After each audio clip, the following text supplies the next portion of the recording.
Many of the big issues facing society will need to be dealt with in multidisciplinary fields. And so STEM skills are vitally important for our future generations.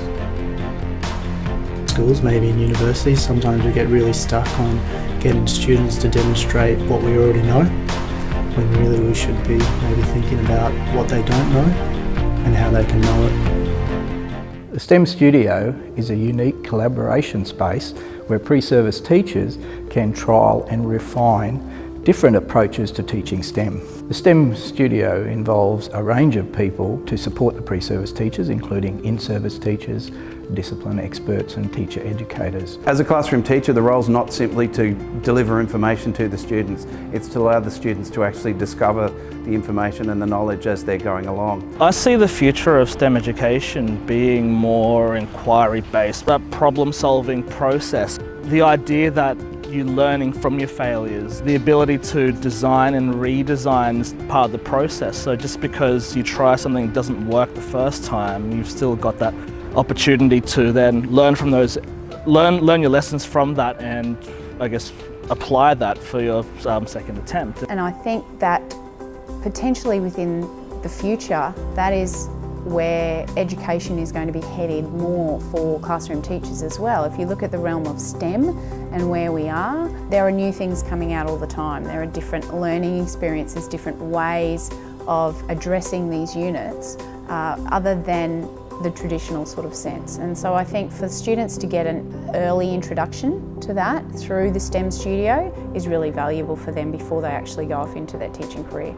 Universities are increasingly recognising that the skills that they're looking for in their undergrad students are not necessarily the skills that we're measuring in schools or even that we're teaching in schools. So the opportunity for the partnership between the tertiary and the secondary realms is to kind of get together and talk about what are the skills that we're looking for in all students, rather than what are the subjects that they've ticked off in the last 12 years.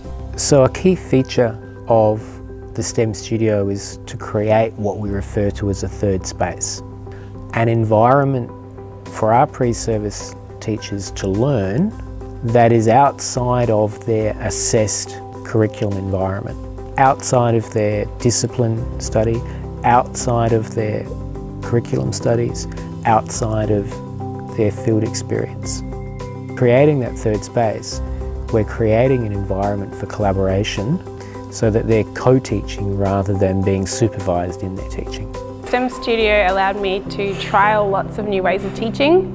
It was a really supportive environment because I had a teacher educator with me and I also had a scientist on call, and I was trying new content and new ways of delivering class lessons that I probably would never have done on my own. You're actually coming up with activities that you think are relevant to the subject, and as part of that trying to get the kids engaged, we're getting them to be perhaps more active in the classroom than they might otherwise be. The discipline expert brings a range of skills to support the pre-service teacher, and these include understanding the nature of science, critical thinking, scientific thinking, as well as creative problem solving. The students, they really liked having someone there who was an engineer, who was out there, who had worked on these projects before, and so they were asking me a lot of questions about what I did, you know, what it was like working as an engineer. I think one of the biggest things that the students get is that they get access to the world beyond the classroom, and so that ticks off quite a few boxes in that you can get access to expertise. You can also see how science is done within a professional sense. I think the STEM Studio has demonstrated that it is possible to bring together academics, discipline experts, in-service teachers, pre-service teachers to enhance the learning of the pre-service teachers. And they actually realise that they are the person that's influencing the future of those kids in the classroom.